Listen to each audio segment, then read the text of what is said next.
मैंने सही काम किया। कंपनी ने मुझ पर 1,88,000 युआन का जुर्माना लगाया। उनके पास एक पैसा नहीं गया, उल्टा उन्होंने मुझे 3 करोड़ दिए। यह सब शुरू हुआ महीने की समीक्षा मीटिंग में, जब नए असिस्टेंट ने अचानक प्रोजेक्टर को मेरी प्रोजेक्ट बजट शीट पर स्विच कर दिया। बॉस और कमरे में मौजूद हर एक सहकर्मी तुरंत मुझे घूरने लगे। असिस्टेंट मुस्कुराया, कॉन्ट्रैक्ट कॉपियों का एक ढेर टेबल पर पटक दिया और बोला, मैं वीपी हान के खिलाफ शिकायत कर रहा हूँ कि उन्होंने कंपनी के संसाधनों का गुप्त रूप से निजी व्यवसाय के लिए उपयोग किया। यह एक गंभीर उल्लंघन है। तुरंत सस्पेंशन और जांच की सिफारिश करता हूँ। बॉस का चेहरा तूफान की तरह काला पड़ गया। मैं शांत रहा और इस बेचैन छोटे असिस्टेंट को देखा जो सत्ता के लिए पंजे मार रहा था। कंपनी के संसाधन जिसके बारे में वो बात कर रहा है, वह एक प्राइम ऑफिस प्रॉपर्टी है जिसे मैंने व्यक्तिगत रूप से साल भर पहले 50 लाख में खरीदा था और कंपनी को किराए के बिना उनके हेडक्वार्टर के रूप में पूरे 3 साल तक उपयोग करने दिया। लियो अगली स्लाइड पर क्लिक करता है। यह एक बैंक ट्रांजैक्शन रिपोर्ट दिखाती है। मैं एक त्वरित मानसिक गणना करता हूँ। वीपी हान हर महीने एक्सपेंस रिपोर्ट के माध्यम से कंपनी को खाली कर रहे हैं। हर महीने लाखों ट्रैवल रिएम्बर्समेंट के पीछे छिपे हुए। कंपनी का नया मैनेजमेंट रिफॉर्म शीर्ष से शुरू होता है। हम इस कंपनी से चोरी करने वाले किसी को भी बर्दाश्त नहीं कर सकते। कमरे में हर नजर लीडिया की ओर मुड़ जाती है, मेरी कॉलेज की सबसे अच्छी दोस्त और बिजनेस को फाउंडर। जब हम शुरुआत कर रहे थे और उसके पास सीड मनी नहीं थी, तो मैंने अपनी खुद की पारिवारिक संपत्ति गिरवी रखकर उसका हिस्सा कवर किया था। बाद में जब कंपनी को विस्तार के लिए पूंजी की जरूरत थी, मैंने हिचकिचाहट नहीं की। मैंने बिल्डिंग का टाइटल डीड कोलैटरल के रूप में रख दिया। हाँ, मैंने व्यक्तिगत रूप से mortgage payments, tax, renovation costs cover किए। मैं खुद बैंक गया था लोन अप्लाई करने के लिए। क्या इस कंपनी में कोई भी यह नहीं जानता? लेकिन अभी लीडिया का चेहरा पत्थर की तरह ठंडा है। वह मेरे बचाव में कुछ नहीं बोलती। उसकी आंखों में अधीरता और हिचकिचाहट मुझे सब कुछ बता देती है। वो संभावनाओं का वजन कर रही है। मार्कस, वो कहती है, क्या लियो ने जो रिपोर्ट की वो कानूनी भी है? मेरा दिल डूब जाता है। कानूनी हो या ना हो, ये 2 साल पहले की बात है जब उसने पहली बार जमीन उधार ली थी। उसने वादा किया था कि कंपनी के लाभ में आने के बाद मुझे मुआवजा देगी। क्या ये वही नहीं था जो लीडिया ने मेरे चेहरे पर कसम खाई थी? स्पष्ट रूप से वफादारी का कोई मतलब नहीं जब पैसा दाव पर हो। मैं पीछे धकेलता हूँ। मेरी आवाज आश्चर्यजनक रूप से शांत। मेरी उंगलियां धीरे धीरे टेबल पर थपथपाती है, जैसे कोई अंतिम फैसला सुना रहा हो। दस्तावेज सभी यही है। कॉन्ट्रैक्ट स्पष्ट है। मार्क्स, वह कहती है, भले ही तुम एक शेयर होल्डर और लंबे समय के दोस्त हो, नियम नियम है। कंपनी की संपत्ति को निजी संपत्ति से अलग रखा जाना चाहिए। टाइटल डीड और चाबियां एडमिन टीम को सौंप दो। सभी फंड्स और रिटर्न्स कंपनी द्वारा मैनेज किए जाएंगे। किसी भी बकाया डिविडेंड्स को तदनुसार काट लिया जाएगा। अच्छी बात कही मिस लीडिया। मैं उसे देखता हूँ और अंदर से कुछ कसता है। हमें कंपनी वाइड घोषणा भी भेजनी होगी। इसका एक उदाहरण बनाओ। मैं एक चेहरा देखता हूँ जिसे मैं कभी जानता था, अब अजनबी में बदल गया है। मैं वापस नहीं लड़ता, अपना टाइटल डीड नहीं लहराता और टूटता नहीं, क्योंकि मैं लियो की आंखों में भूख और लीडिया में ठंडी गणना देखता हूँ। मैं अपने ब्रीफकेस में हाथ डालता हूँ और एक दस्तावेज निकालता हूँ। इसे चुपचाप कॉन्फ्रेंस टेबल के केंद्र में स्लाइड करता हूँ। चूंकि मिस लीडिया ने अपनी स्थिति स्पष्ट कर दी है, मैं सहयोग करूंगा, लेकिन इसे लिखित में रखें। लियो व्यंग्य से मुस्कुराता है। लगता है किसी को अपराध बोध है। मैं उसे नजरअंदाज करता हूँ, सीधे लीडिया को देखता हूँ। एसेट ट्रांसफर और लायबिलिटी वेवर एग्रीमेंट। आज से यह बिल्डिंग हुई कंपनी की। भविष्य की सभी जिम्मेदारी अब मेरी नहीं है। लीडिया 2 सेकंड के लिए हिचकिचाती है। लियो की उकसाने वाली निगाह के तहत वह हस्ताक्षर कर देती है। मैं एग्रीमेंट को साफ तरीके से मोड़ लेता हूँ। मैं चाबियां टेबल पर फेंक देता हूँ और खड़ा होकर जाने लगता हूँ। मेरे पीछे लियो की विजयी हंसी गूंजती है। सहकर्मी चारों ओर फुसफुसाते हैं। जिस क्षण मैं उस कॉन्फ्रेंस रूम से बाहर निकलता हूँ, मैं एक नंबर डायल करता हूँ। सारा, विड्रॉल प्लान शुरू करो। उसकी कुरकुरी प्रोफेशनल आवाज बिना एक बीट छोड़े वापस आती है। समझ गई सर। 3 दिन बाद कंपनी की एडमिन टीम एक कंपनी वाइड नोटिस भेजती है। यह मेरी औपचारिक अनुशासनात्मक सजा और 1,88,000 युआन के जुर्माने की घोषणा करती है। मेरा ऑफिस खाली कर दिया जाता है। लियो सीधे अंदर आता है और खुद को घर जैसा महसूस कराता है। इस बीच मैं घर पर अपनी स्टडी में बैठता हूँ। अपनी स्क्रीन पर प्रॉपर्टी बेट एग्रीमेंट की स्कैन की गई कॉपी देख रहा हूँ। मेरे होठों पर एक धीमी मुस्कान आती है। खेल अभी शुरू हुआ है। मेरे ऑफिस में जाने के बाद लियो जो पहली चीज करता है वो दीवारों पर हर कला के टुकड़े को फाड़ देना और उन्हें अपने खुद के मोटिवेशनल पोस्टर से बदलना है। वह मेरी कुर्सी पर बैठता है, पैर ऊपर कॉल लेता है, आत्मसंतुष्टि से भरा हुआ। हाँ, मार्क्स की पोजीशन अब मेरी। हर चीज के लिए मेरे पास आओ। लीडिया लियो को कोर बिजनेस मीटिंग्स में खींचना शुरू कर देती है और उसे हर बड़ा प्रोजेक्ट सौंप देती है जो मैं चलाता था। पूरी कंपनी में बात फैल जाती है। लियो अब मिस लीडिया का राइट हैंड मैन है। मार्कस खत्म हो गया। मैं घर पर फ्लोर टू सीलिंग विंडो के पास बैठता हूँ। रियल टाइम सर्विलांस रिपोर्ट्स पढ़ रहा हूँ जो सारा मुझे भेजती है। सारा मेरे परिवार के एंटरप्राइज के लिए स्पेशल असिस्टेंट है। वो व्यक्ति जिस पर मैं सबसे ज्यादा भरोसा करता हूँ। उसकी आवाज फोन के माध्यम से आती है। सर, लियो ने सप्लायर और क्लाइंट कॉन्टेक्ट तक पहुंचना शुरू कर दिया है। लीडिया कुछ घूंट लेती है। क्या कोर सर्वर एक्सेस लॉक कर दिया गया है? हो गया। सभी क्रिटिकल डेटा परमिशंस अब आपके पर्सनल अकाउंट से जुड़ी है। मैंने ट्रिपल लेयर एन्क्रिप्शन सेटअप कर दिया है। अगर कोई जबरदस्ती अंदर जाने की कोशिश करता है तो सिस्टम अपने आप लॉक हो जाता है। अच्छा, अब मिस्टर शाओ और डायरेक्टर वांग तक पहुंचो। उन्हें बताओ कि जाल बंद करने का समय आ गया है। मैं हैंग अप करता हूं और अपना लैपटॉप खोलता हूं। मैं कंपनी के इंटरनल सिस्टम में लॉग इन करता हूं। स्क्रीन लियो को फाइनेंशियल डेटाबेस तक तक पहुंचने की कोशिश करते हुए दिखाती है। एक बार, 2 बार, 3 बार, सभी असफल। मैं कल्पना कर सकता हूँ कि वह अभी कितना घबराया हुआ दिख रहा है। मैंने ये सिस्टम खुद पुराने दिनों में बनाया था। मेरे प्राधिकरण के बिना कोई भी कंपनी की जीवन रेखा को नहीं छूता। इस बीच कंपनी कॉन्फ्रेंस रूम में लियो अपनी स्क्रीन पर गुस्सा खो रहा है। क्या हो रहा है? मैं कुछ भी क्यों नहीं खोल सकता? एक टीम का प्रमुख अपना पसीना पोंछता है। मिस्टर लियो, इन फाइलों में स्पेशल परमिशन सेटिंग्स है। उन्हें वीपी हान के प्राधिकरण की आवश्यकता है। मार्क्स को सस्पेंड कर दिया गया है। किस प्राधिकरण की बात कर रहे हो? बस इसे क्रैक करके खोलो। यह सिस्टम वीपी हान की टीम द्वारा व्यक्तिगत रूप से डिजाइन किया गया था। इसे जबरदस्ती खोलने से डेटा लॉस हो सकता है। लीडिया कॉन्फ्रेंस रूम में भौहें सिकोड़ते हुए घुसती है। क्या हो रहा है मिस लीडिया? मार्कस ने कंपनी के सभी कोर डेटा को लॉक कर दिया है। हम कुछ भी एक्सेस नहीं कर सकते। लीडिया का चेहरा ठंडा पड़ जाता है। तुरंत मार्कस से संपर्क करो। उसे एक्सेस सौंपने के लिए कहो। मुझे लीडिया की कॉल तब मिलती है जब मैं जिम में ट्रेडमिल पर हूँ। मैं स्क्रीन पर एक नजर डालता हूँ और इसे स्पीकर पर रख देता हूँ। मिस लीडिया, कुछ चाहिए? मार्क्स, सिस्टम एक्सेस सौंप दो। हमें काम के लिए इसकी जरूरत है। मैं अपने चेहरे से पसीना पोंछता हूँ। मिस लीडिया, क्या आप भूल गई? मुझे सस्पेंड कर दिया गया है। कंपनी पॉलिसी कहती है कि सस्पेंडेड कर्मचारी किसी भी कंपनी मामले में शामिल नहीं हो सकते। ये अलग है। सिस्टम एक्सेस संचालन को प्रभावित करता है। फिर आपने ये क्यों नहीं कहा कि ये अलग था जब आपने मुझे दंडित किया? और वैसे भी एसेट ट्रांसफर और लायबिलिटी वेवर एग्रीमेंट जिस पर हम दोनों ने हस्ताक्षर किए स्पष्ट रूप से कहती है उस दिन से आगे कंपनी के मामले अब मेरी चिंता नहीं है। लाइन कुछ सेकंड के लिए चुप हो जाती है। फिर डायल टोन। मैं अपना फोन नीचे रख देता हूँ और दौड़ता रहता हूँ। 30 मिनट बाद सारा मुझे संदेश भेजती है, सर, कंपनी ने अभी 20 मिलियन की डील खो दी क्योंकि वे समय पर क्लाइंट को प्रोजेक्ट डेटा नहीं दे सके। लीडिया ने अपने ऑफिस में 3 कप तोड़ दिए। मैं वापस संदेश भेजता हूँ, अच्छा, तूफान को और बुरा होने दो। 5वीं सुबह कंपनी फट जाती है। पूरा ऑफिस सिस्टम बिना चेतावनी के बंद हो जाता है। हर स्क्रीन काली हो जाती है। Client data, financial reports, project timelines सभी पहुंच से बाहर। टेक टीम सर्वर रूम में घुस जाती है लेकिन कुछ नहीं कर सकती। लियो सर्वर रूम के दरवाजे पर खड़ा है, चेहरा राख की तरह पीला। क्या हो रहा है? कल तक सब कुछ ठीक था। मिस्टर लियो, सिस्टम ने कोर परमिशंस तक जबरदस्ती पहुंच की कोशिश का पता लगाया। इसने ऑटोमेटिक लॉकडाउन ट्रिगर कर दिया। पूरा डेटाबेस अब लॉक है। लियो टेक मैनेजर को कॉलर से पकड़ता है। जब मैंने तुम्हें इसे क्रैक करने को कहा तो तुमने मुझे चेतावनी क्यों नहीं दी कि ऐसा होगा? मैंने चेतावनी दी थी, आपने मुझे जारी रखने को कहा। लीडिया सर्वर रूम में घुसती है। उसकी आवाज तेज है। क्या इसे रिस्टोर किया जा सकता है? केवल वीपी हान का बायोमेट्रिक अनलॉक ही इसे खोल सकता है। हमारे पास वो एक्सेस नहीं है। लीडिया एक धीमी सांस लेती है। मैं घर पर अपने सन रूम में चाय पी रहा हूँ जब लीडिया की कॉल आती है। मैं इसे 10 सेकंड तक बजने देता हूँ, इससे पहले कि उठाऊं। मिस लीडिया, मैं आपके लिए क्या कर सकता हूँ? मार्क्स, कंपनी का सिस्टम डाउन है। वापस आओ और इसे ठीक करो। मिस लीडिया, मुझे फिलहाल सस्पेंड किया गया है। कंपनी पॉलिसी कहती है कि मैं किसी भी कंपनी मामले में शामिल नहीं हो सकता। आपके शब्द याद है, नियम नियम है। मेरे साथ खेल मत खेलो। मार्कस, तुमने यह सिस्टम बनाया, तुम्हारी जिम्मेदारी है इसे बनाए रखने की। मैं हंसता हूँ, इसे बनाए रखना। मिस लीडिया, एसेट ट्रांसफर और लायबिलिटी वेवर एग्रीमेंट बहुत स्पष्ट है। उस दिन से आगे सभी कंपनी मामले अब मेरी चिंता नहीं। आप नहीं चाहेंगी कि मैं कंपनी पॉलिसी तोड़ूं। क्या आप चाहेंगी? मैं अभी एक अनुशासित कर्मचारी हूँ। अगर मैं वापस जाता हूँ और अनधिकृत आचरण का आरोप लगता है तो 1,88,000 का वो जुर्माना बेकार हो जाएगा। लीडिया की आवाज एक पिच ऊपर उछलती है। मार्कस, तुम आखिर क्या चाहते हो? क्या लियो मेरी पुरानी जिम्मेदारियों को नहीं संभाल रहा? मुझे यकीन है कि वो कुछ पता लगा लेगा। मैं हैंग अप करता हूँ और लीडिया का नंबर ब्लॉक कर देता हूँ। कंपनी में वापस लीडिया गुस्से से कांप रही है। लियो उसके चारों ओर पंजों पर चलता है। वह उसे एक निगाह मारती है। क्या तुम्हें कोई अंदाजा है कि डेटा रिकवरी की कितनी लागत है? और अगर हमारे कोर ट्रेड सीक्रेट्स एक्सपोज हो जाते हैं तो नुकसान कहीं अधिक होगा। तभी सेक्रेटरी घबराई हुई अंदर आती है। मिस लीडिया, बुरी खबर, हुआताई ग्रुप कहता है कि अगर हम आज दोपहर 3 बजे तक प्रोजेक्ट प्रपोजल जमा नहीं करते तो वे पार्टनरशिप खत्म कर देंगे। पेनल्टी 50 लाख है। लीडिया सफेद पड़ जाती है। हुआताई ग्रुप कंपनी का इस साल का सबसे बड़ा क्लाइंट है। ये प्रोजेक्ट पूरे साल का प्रदर्शन है। वो दांत पीसती है। मार्क्स के घर जाओ, उससे व्यक्तिगत रूप से बात करो। आधे घंटे बाद लीडिया, लियो और 2 टेक स्टाफ के साथ पहुंचती है। मैं उन्हें सिक्योरिटी कैमरे से देखता हूं और इंटरकॉम दबाता हूं। क्या आपका कोई अपॉइंटमेंट है मिस लीडिया? मार्क्स, दरवाजा खोलो, हमें बात करनी है। सॉरी, मुझे फिलहाल सस्पेंड किया गया है। कंपनी एग्जीक्यूटिव्स को मिलना मेरे लिए उचित नहीं होगा। प्लीज वापस जाइए मिस लीडिया। लीडिया एक सांस लेती है। मार्क्स, अपनी कीमत बताओ, कितना लगेगा? मिस लीडिया, आप क्या सुझाव दे रही है? मैं एक अनुशासित कर्मचारी हूँ। कंपनी के मामलों में मैं पैसे कैसे ले सकता हूँ? क्या वो मेरे खिलाफ आरोपों की पुष्टि नहीं करेगा? मैं ऐसा करने की हिम्मत नहीं करूंगा। लीडिया गुस्से से बोलने में असमर्थ है। ठीक उसी पल उसका फोन बजता है। मिस लीडिया, डेडलाइन बीत चुकी है। चूंकि आपकी कंपनी कॉन्ट्रैक्ट पूरा करने में असमर्थ है, हम एग्रीमेंट के अनुसार आगे बढ़ेंगे। कृपया 3 दिनों के भीतर पेनल्टी फीस निर्धारित अकाउंट में ट्रांसफर करें। कॉल खत्म हो जाती है। लीडिया जम जाती है। 50 लाख की पेनल्टी प्लस सिस्टम क्रैश से हुआ नुकसान। कंपनी का कैश फ्लो एक झटके में निचुड़ जाता है और ये सिर्फ शुरुआत है। मैं फ्लोर टू सीलिंग विंडो पर खड़ा होकर देखता हूँ। लीडिया और उसका ग्रुप नीचे निराश होकर जा रहे हैं। मैं सारा को एक संदेश भेजता हूँ, मिस्टर शाओ को बताओ कि अब आगे बढ़ने का समय। हुआताई की पेनल्टी कंपनी को हथौड़े की तरह मारती है। सीएफओ उसी रात लीडिया को ढूंढने के लिए भागता है। मिस लीडिया, कंपनी का ऑपरेटिंग कैश खत्म हो रहा रहा है। हम अभी भी सप्लायर्स को देने वाले हैं। कर्मचारियों को अपनी तनख्वाह चाहिए और रेंट का समय है, पहले पेनल्टी चुकाओ, बाकी सब पीछे धकेल दो। लेकिन सप्लायर्स ने पहले ही 3 बार कॉल किया है, अगर हम नहीं चुकाएंगे तो वे हमें काट सकते हैं। मैं समझती हूँ। बस इतना ही वह सीएफओ को विदा करती है और उस सेफ को घूरती है जो मेरे ऑफिस से मूव किया गया था। वह मेरे ऑफिस के कोने में पूरे समय पड़ा रहा। जब उसने एसेट्स संभाली तो उसने ये चेक करने के बारे में कभी नहीं सोचा कि अंदर क्या है। वह लियो को बुलाती है, क्या इस सेफ को खोला जा सकता है? लियो धीरे धीरे उसके चारों ओर घूमता है। इसमें कंपनी के महत्वपूर्ण दस्तावेज हो सकते हैं। 2 घंटे बाद एक लॉकस्मिथ इसे खोलता है। लीडिया अंदर की फाइलों में खोदती है, लेकिन सिर्फ पुराने प्रोजेक्ट रिकॉर्ड मिलते हैं। जैसे ही निराशा घेरती है, लियो एकदम नीचे से एक मनीला लिफाफा निकालता है। मिस लीडिया, यह महत्वपूर्ण लगता है। वह इसे लेती है और अंदर के दस्तावेज बाहर निकालती है। पहले पेज पर लिखा है ऑफिस बिल्डिंग प्रॉपर्टी बेट एग्रीमेंट। वह तेजी से पलटती है। उसका चेहरा हर सेकंड और भी पीला पड़ता जाता है। कोर शर्तें बिल्कुल स्पष्ट है। ऑफिस बिल्डिंग का रजिस्टर्ड मालिक मार्कस हान है, जबकि प्रॉपर्टी को कंपनी द्वारा कोलैटरल के रूप में उपयोग किया गया है। कंट्रोलिंग पार्टी अपरिवर्तित रहनी चाहिए। अगर कंट्रोलिंग पार्टी बदलती है, बिल्डिंग का उद्देश्य बदलता है या कोई मालिकाना विवाद उठता है, मार्कस हान को तुरंत मालिकाना हक वापस लेने का अधिकार है और कंपनी को 15 दिनों के भीतर 3 करोड़ युआन का जुर्माना देना होगा। यह एग्रीमेंट 3 साल पहले साइन हुआ था, ठीक तब जब कंपनी पहली बार स्थापित हुई थी। लीडिया की उंगलियां कांपती है जब वो आखिरी पेज पर आती है। दोनों के हस्ताक्षर उसके मार्क्स के हाथ से लिखे हुए, साथ ही कंपनी की आधिकारिक सील। लियो एक नजर डालने के लिए झुकता है। उसका चेहरा भी बदल जाता है। मिस लीडिया, यहाँ कंट्रोलिंग पार्टी का क्या मतलब है? लीडिया अपनी आंखें बंद करती है। 3 दिन पहले मैंने एसेट ट्रांसफर और लायबिलिटी वेवर एग्रीमेंट साइन किया। ऑफिस बिल्डिंग का कंट्रोल मार्क्स से हटाकर कंपनी को दे दिया। इस एग्रीमेंट के तहत कंट्रोलिंग पार्टी पहले ही बदल चुकी है। इसका मतलब है कि हमें उसे 30 करोड़ देने होंगे। लीडिया की आंखें खुल जाती है। ऑफिस मौत की खामोशी में डूब जाता है। लियो हकलाता है। क्या मार्क्स ने यह जानबूझकर किया? वह इस एग्रीमेंट के बारे में पहले से जानता था, इसलिए उसने बिना लड़ाई के चाबियां सौंप दी। लीडिया एग्रीमेंट झपट लेती है, बार बार पढ़ती है। कोई छेद ढूंढती है, कोई नहीं है। हर शब्द एयरटाइट है। हर क्लॉज उसे ब्लेड की तरह काटता है। जब उसे मार्क्स की बिल्डिंग की एक्सेस चाहिए थी, उसने कभी शर्तें ध्यान से नहीं पढ़ी। मार्क्स ने जो कहा उसने साइन कर दिया। कौन जानता था कि एक भूला हुआ कागज एक टिकिंग टाइम बम बन जाएगा? लियो सावधानी से कहता है, मिस लीडिया, क्या हम बस ये बहाना कर सकते हैं कि हमने ये देखा ही नहीं? मार्कस ने अभी तक इसे नहीं उठाया। लीडिया ठंडी हंसी हंसती है। तुम्हें लगता है वो नहीं उठाएगा? वह हमारे उस कॉन्ट्रैक्ट को तोड़ने का इंतजार कर रहा था। शब्द उसके मुंह से निकलते ही एक दस्तक होती है। सेक्रेटरी अंदर झांकती है। मिस लीडिया, कोर्ट से एक डिलीवरी। लीडिया का पेट गिर जाता है। वह इसे लेती है और फाड़ती है। अंदर मांग का एक औपचारिक नोटिस है, मार्क्स की लीगल टीम द्वारा साइन किया गया। चिट्ठी छोटी और सीधी है। क्योंकि आपकी कंपनी ने ऑफिस बिल्डिंग प्रॉपर्टी बेट एग्रीमेंट के आर्टिकल 3 क्लॉज 2 का उल्लंघन किया है। हम इतद द्वारा औपचारिक रूप से यह नोटिस मिलने के 15 दिनों के भीतर 30 करोड़ युआन के भुगतान की मांग करते हैं। अनुपालन करने में विफलता के परिणाम स्वरूप कानूनी कार्रवाई और कोर्ट द्वारा आदेशित एसेट फ्रीज होगा। कागज लीडिया के हाथ से फिसल जाता है। वे अपनी कुर्सी में ढह जाती है। लियो राख की तरह सफेद। मिस लीडिया, कंपनी के पास 30 करोड़ नहीं है। लीडिया बुदबुदाती है। उसने ये शुरू से ही प्लान किया था। जिस क्षण मैंने वो ट्रांसफर एग्रीमेंट साइन किया, वह इस दिन का इंतजार कर रहा था। वह आखिरकार समझ जाती है। मीटिंग में उसकी शांति, चाबियां सौंपते समय उसकी आसानी, मदद करने से इनकार, ये सब इस एग्रीमेंट की वजह से था। उसे मजबूर नहीं किया गया। उसने लंबा खेल खेला और वो कदम दर कदम हर जाल में चली गई, एक मूर्ख की तरह। जैसे ही सूरज डूबता है, लीडिया नोटिस को घूरती है। उसकी उंगलियां कागज के किनारे को सफेद करते हुए पकड़े हुए है। 30 करोड़ 15 दिन, बिना किसी रास्ते वाला जाल। उस पेनल्टी की छाया उठने से पहले ही कंपनी को एक और झटका लगता है। अगली सुबह जल्दी प्रोडक्शन मैनेजर घबराया हुआ भागता है। वो लीडिया के ऑफिस में घुस जाता है। मिस लीडिया, मिस्टर शाओ ने अभी घोषणा की है, वह तुरंत सप्लाई काट रहे हैं और मांग करते हैं कि हम सभी बकाया भुगतान साफ करें या वह हमें एक बोल्ट भी नहीं भेजेंगे। लीडिया अपना सिर ऊपर उठाती है। क्या मिस्टर शाओ? और हम बस ठीक काम कर रहे थे, अचानक ये क्यों? मैनेजर अपना सिर हिलाता है। मुझे कोई अंदाजा नहीं, कल रात सब कुछ ठीक था। लीडिया तुरंत मिस्टर शाओ को कॉल करती है। ये लंबे समय तक बजता है, इससे पहले कि वह उठाए। उसकी आवाज बर्फ की तरह ठंडी है। मिस लीडिया, मुझे अफसोस है, हम हाल ही में अपना बिजनेस रीस्ट्रक्चर कर रहे हैं। हम सप्लाई जारी रखने में सक्षम नहीं हो सकते। मिस्टर शाओ, हमने इतने सालों से एक साथ काम किया है। अगर कोई इशू है तो हम बात कर सकते हैं। क्या यह भुगतान के बारे में है? मैं हमारी फाइनेंस टीम को अभी ट्रांसफर करवाती हूँ। मिस लीडिया, ये पैसे के बारे में नहीं है। मैं आपके साथ सीधी बात करूंगा। मैंने पहली जगह यंग मास्टर हान के फेवर के रूप में सप्लाई करने के लिए सहमति दी थी। अब जब वो आपकी कंपनी से चले गए हैं, मुझे जारी रखने का कोई कारण नहीं दिखता। कंपनी अभी भी कंपनी है। लेकिन मिस लीडिया, चलिए इसके चारों ओर नाचे नहीं। मैं यंग मास्टर हान को अच्छे से जानता हूँ। अगर वो सच में वापस जाना चाहते तो वो पहले ही जा चुके होते। जो तथ्य है कि वो चले गए, ये मुझे बताता है कि वहाँ कुछ गलत है। मैं केमिस्ट्री के आधार पर बिजनेस करता हूँ। मेरी केमिस्ट्री यंग मास्टर हान के साथ है, आपके साथ नहीं। बस इतना ही। वो फोन काट देता है। लीडिया अपना फोन पकड़ती है। उसके हाथ के पीछे की नसें उभर आती है। लियो उसके बगल में बुदबुदाता है। मिस लीडिया, क्या आप मिस्टर शाओ से बात करेंगी? मैं उनसे पहले कुछ बार मिल चुका हूँ। लीडिया उसे एक नजर मारती है और कुछ नहीं कहती, लेकिन उसकी आंखें सब कुछ कहती है। जाओ और कोशिश करो। लियो जाता है। वह लॉबी में 2 घंटे इंतजार करता है, इससे पहले कि वो आखिरकार आखिरकार मिस्टर शाओ की सेक्रेटरी से मिल पाए। वह अपना कार्ड सौंपता है। प्लीज उन्हें बताएं कि मैं कंपनी से लियो हूँ, मैं पार्टनरशिप के बारे में चर्चा करना चाहूंगा। सेक्रेटरी कार्ड पर एक नजर डालती है और विनम्रता से मुस्कुराती है। मुझे अफसोस है, मिस्टर शाओ आज बहुत व्यस्त है, उनके पास विजिटर्स के लिए समय नहीं है, तो मैं कल या परसों अपॉइंटमेंट ले लूंगा, मेरे लिए काम करेगा। सेक्रेटरी अपना सिर हिलाती है। मिस्टर शाओ का शेड्यूल हाल ही में पूरी तरह भरा हुआ है, वाकई कोई उपलब्धता नहीं है, प्लीज वापस जाइए, बस 10 मिनट ही मुझे चाहिए। उसे बिल्डिंग से बाहर एस्कॉर्ट कर दिया जाता है। वह बाहर खड़ा होता है, चेहरा अपमान से जल रहा है। वापस ऑफिस में लियो लीडिया को अपनी शर्मनाक रिपोर्ट देता है। मिस लीडिया, मिस्टर शाओ ने मुझे मिलने से इनकार कर दिया। उनकी सेक्रेटरी ने कहा कि उनके पास समय नहीं है। लीडिया अपनी आंखें बंद करती है, एक धीमी सांस लेती है। वह जानती है कि ये समय के बारे में नहीं है। लियो के पास बस मिस्टर शाओ से मीटिंग लेने की हैसियत नहीं है। उस लेवल का एक सप्लायर कंपनी की परवाह नहीं करता, वे कनेक्शन और रेपुटेशन की परवाह करते हैं। जब मार्क्स यहाँ था, मिस्टर शाओ मार्क्स के सम्मान में आते थे। अब जब मार्क्स चले गए हैं, लीडिया के पास देने के लिए क्या है? वो हाथ हिलाती है चिढ़कर। मैं समझ गई, जाओ और वैकल्पिक सप्लायर्स ढूंढो। गैप को भरने के लिए प्रोडक्शन मैनेजर मुंह बनाता है। दूसरे सप्लायर या तो दोगुना चार्ज करते हैं या क्वालिटी में कमजोर पड़ते हैं, और आखिरी समय में सप्लायर स्विच करने का मतलब है कम से कम 1 महीने की डिलीवरी में देरी। लीडिया टेबल पर हाथ मारती है। तो तुम क्या सुझाव देते हो कि मैं जाकर मिस्टर शाओ से भीख मांगू? मौत की खामोशी लियो सावधानी से बोलता है। क्या अगर हम मार्क्स को कदम रखने को कहे? लीडिया उसे घूरती है। लियो तुरंत चुप हो जाता है। मार्क्स से मदद मांगे। क्या वह सच में ऐसा करने को खुद को ला सकती है? और भी महत्वपूर्ण, क्या मार्क्स मदद भी करेगा? बस मार्क्स के बारे में सोचने से ही लीडिया की छाती कसती, वो दांत पीसती है। दूसरे सप्लायर ढूंढो, कोई फर्क नहीं पड़ता कि कीमत क्या है, पहले ऑर्डर्स पूरे करो। लीडिया नहीं जानती कि ठीक उसी क्षण जब वो ये कॉल करती है, 2 अन्य लॉन्ग टर्म सप्लायर्स को भी वही संदेश मिल चुका है, और इसका हर बिट मेरे द्वारा पर्दे के पीछे से चलाया जा रहा है। मैं अपनी स्टडी में बैठता हूँ, सारा की अपडेट सुनता हूँ, जबकि मैं चाय की एक घूंट लेता हूँ। मिस्टर शाओ की तरफ अच्छे से संभाल लिया गया है। अब डायरेक्टर वांग को नोटिफाई करो, उनकी बारी है। समझ गई सर। साथ ही लीडिया ने अभी 3 नए सप्लायर्स से संपर्क किया। सभी ने आसमान छूती कीमतें बताई। मैं मुस्कुराता हूँ, उसे भुगतान करने दो। जितना अधिक वो खर्च करेगी उसके लिए उतना ही बुरा होगा। जबकि लीडिया सप्लायर क्राइसिस में दबी हुई है, उसे कोई अंदाजा नहीं कि एक बहुत बड़ा खतरा बैंक में चुपचाप पक रहा है। 3 रिप्लेसमेंट सप्लायर्स में साइकिल करने के बाद सभी मूल की दोगुनी कीमत पर कंपनी का कैश फ्लो ब्रेकिंग पॉइंट तक खींच जाता है। सीएफओ लीडिया के पास नंबरों के साथ आता है। मिस लीडिया, हमारी वर्तमान खर्च दर पर कंपनी के पास अधिकतम 2 महीने का कैश बचा है। इसके ऊपर मार्क्स के 30 करोड़ की पेनल्टी जोड़ो, हम बस इसे नहीं चुका सकते। लीडिया चिंताजनक नंबरों को घूरती है, कनपटी धड़क रही है। लियो बोलता है, मिस लीडिया, हम बैंक लोन क्यों नहीं लेते? कंपनी के पास एसेट के रूप में ऑफिस बिल्डिंग है, हम इसे कोलैटरल के रूप में उपयोग कर सकते हैं। लीडिया की आंखें चमक उठती है। सही है, बिल्डिंग, वह बिल्डिंग कम से कम 8 करोड़ की है। हम इसके खिलाफ 3 से 5 करोड़ उधार ले सकते हैं। यह कैश की कमी को कवर करता है और पेनल्टी चुका देता है। एक तीर से 2 शिकार। वह लियो को तुरंत मटेरियल तैयार करने को कहती है। बिल्डिंग का टाइटल, डीड और कंपनी के फाइनेंशियल स्टेटमेंट। वो खुद बैंक जाएगी। लियो उत्सुकता से भागता है। उसे बिल्कुल अंदाजा नहीं कि वो सीधा एक और जाल में चल रहा है जो मैंने बिछाया है। 2 दिन बाद लीडिया दस्तावेजों के पूरे स्टैक के साथ सिटी कमर्शियल बैंक में चली जाती है। वह खास तौर पर डायरेक्टर वांग से मिलने के लिए कहती है। इंडस्ट्री में एक मशहूर फाइनेंशियल एक्सपर्ट जिनके पास बड़े लोन अप्रूवल्स का अधिकार है। लीडिया रिसेप्शन रूम में आधे घंटे इंतजार करती है, इससे पहले कि डायरेक्टर वांग आए। गोल्ड रिम्ड चश्मा, मुस्कान, विनम्र लेकिन दूर। मिस लीडिया, आपकी रेपुटेशन आपसे पहले पहुंच जाती। मैंने सुना है कि आप सिक्योर्ड लोन लेना चाहती है। लीडिया मुस्कान फोर्स करती है और दस्तावेज सौंपती है। जी डायरेक्टर वांग, यह हमारी ऑफिस बिल्डिंग का टाइटल डीड है और हमारे फाइनेंशियल स्टेटमेंट्स। बिल्डिंग 8 करोड़ की है, हम ऑपरेशंस के लिए 5 करोड़ उधार लेना चाहेंगे। डायरेक्टर वांग दस्तावेज लेते हैं और लापरवाही से पलटते हैं, फिर उन्हें अपने बगल वाले लोन ऑफिसर को सौंप देते हैं। पहले प्रिलिमिनरी रिव्यू चलाओ। लोन ऑफिसर दस्तावेज लेकर चला जाता है। डायरेक्टर वांग लीडिया को 1 कप चाय डालते हैं। मिस लीडिया, स्टैंडर्ड प्रोसीजर के अनुसार एसेट वैल्यूएशन और क्रेडिट रिव्यू में 3 से 5 बिजनेस डेज लगते हैं। अगर सब कुछ ठीक रहा तो 2 हफ्तों के अंदर लीडिया राहत की सांस लेती है। Thank you director Wang. Director Wang मुस्कान के साथ सिर हिलाते हैं, लेकिन जैसे ही वह लीडिया को विदा करते हैं उनकी मुस्कान गायब हो जाती है। जैसे ही वो चली जाती है, वह मेरे नंबर पर डायल करते हैं। यंग मास्टर हान, लीडिया भी सिक्योर्ड लोन के लिए आई थी, वही ऑफिस बिल्डिंग जिसका आपने जिक्र किया था। मैं सोफे पर पीछे झुकता हूँ। इसे स्टैंडर्ड प्रोसीजर से चलाओ, ये सुनिश्चित करो कि सब कुछ अच्छे से चेक किया जाए। समझ गया। मैं उस बिल्डिंग की ओनरशिप स्थिति पर खास ध्यान दूंगा। मैं फोन काटता हूँ और सारा को एक मैसेज भेजता हूँ, लीगल टीम को अलर्ट करो, सभी ओनरशिप डॉक्यूमेंट स्टैंड बाय पर तैयार रखे। 3 दिन बाद लीडिया को बैंक से एक कॉल आती है, प्रिलिमिनरी रिव्यू पास हो गया है। वे उससे नोटराइज्ड डॉक्यूमेंट्स लाने को कहते हैं। राहत महसूस करते हुए वह लियो के साथ बैंक की तरफ भागती है। मीटिंग रूम में लॉन ऑफिसर्स कॉन्ट्रैक्ट्स का एक स्टैक रखता है। मिस लीडिया, ये लॉन एग्रीमेंट है और कोलेट्रल एग्रीमेंट, कृपया इन्हें रिव्यू करें। लीडिया तेजी से स्किम करती है। 5 करोड़ का लोन, 6% वार्षिक ब्याज, 3 साल की अवधि। वह साइन करने वाली ही होती है कि अचानक डायरेक्टर वांग दरवाजा खोलते हैं। रू को लीडिया ऊपर देखती है, उसका पेट गिर जाता है। डायरेक्टर वांग बैठ जाते हैं, उनका चेहरा गंभीर। मिस लीडिया, हमारी रिव्यू प्रोसेस के दौरान हमने कुछ इश्यूज पहचाने हैं। इस ऑफिस बिल्डिंग का रजिस्टर्ड ओनर मिस्टर मार्क्स हान है, आपकी कंपनी नहीं, जबकि आपने एसेट ट्रांसफर एग्रीमेंट दिया है। हमारी लीगल काउंसिल के अनुसार वह एग्रीमेंट केवल ऑपरेशनल कंट्रोल ट्रांसफर करता है, ओनरशिप नहीं। लीडिया पीली पड़ जाती है, लेकिन हम ही इसे उपयोग कर रहे हैं और मार्क्स ने इसे ट्रांसफर करने के लिए सहमति दी थी। मिस लीडिया, सिक्योर्ड लोन के लिए बैंक टाइटल डीड पर नाम के आधार पर जाता है, वह नाम मार्क्स हान है। इसका मतलब है कि बिल्डिंग कानूनी रूप से उनकी है। जब तक वो खुद आकर कोलेटरल पर साइन नहीं करते, हम ये लोन प्रोसेस नहीं कर सकते। लीडिया घबरा जाती है। डायरेक्टर वोंग, हम समझा सकते हैं। मार्कस भले ही रजिस्टर्ड ओनर हो, लेकिन उन्होंने मैनेजमेंट हमें सौंप दिया है। मैं समझता हूँ कि आप क्या कह रही है, लेकिन बैंक के अपने नियम होते हैं। हम लोन रिस्क के लिए जिम्मेदार हैं। अगर प्रॉपर्टी ओनर ने कोलेटरल के लिए सहमति नहीं दी और बाद में कोई विवाद उठता है, तो बैंक के नुकसान को कौन कवर करेगा? लीडिया अवाक रह जाती है। लियो बुदबुदाता है, क्या हम बस मार्क्स को साइन करने के लिए नहीं बुला सकते? डायरेक्टर वांग लियो को देखते हैं। अगर मिस्टर हान साइन करने के लिए तैयार हैं, तो ये आदर्श होगा। हालांकि जहां तक मुझे पता है, मिस्टर हान अब आपकी कंपनी में कार्यरत नहीं है। वे शब्द लीडिया को बर्फीले पानी की तरह मारते हैं। मार्क्स को साइन करने के लिए बुलाना, क्या वो कभी उसके लिए सहमत होगा? डायरेक्टर वांग खड़े होते हैं। मिस लीडिया, यहाँ मेरा सुझाव है, वापस जाइए और मिस्टर हान से बात कीजिए। अगर वो कोलेटरल के लिए सहमत हो जाते हैं, तो उन्हें खुद टाइटल डीड के साथ लाइए और हम तुरंत प्रोसेस कर देंगे। लीडिया वहीं जम जाती है, पूरी तरह असमंजस में। मिस लीडिया, क्या हम मार्क्स को कॉल करें? लीडिया अपनी आंखें बंद करती है, वो कॉल करती है। फोन लंबे समय तक बजता है, आखिरकार कनेक्ट होता है। मेरी आवाज स्पीकर से आती है, आलसी और बेपरवाह। मिस लीडिया,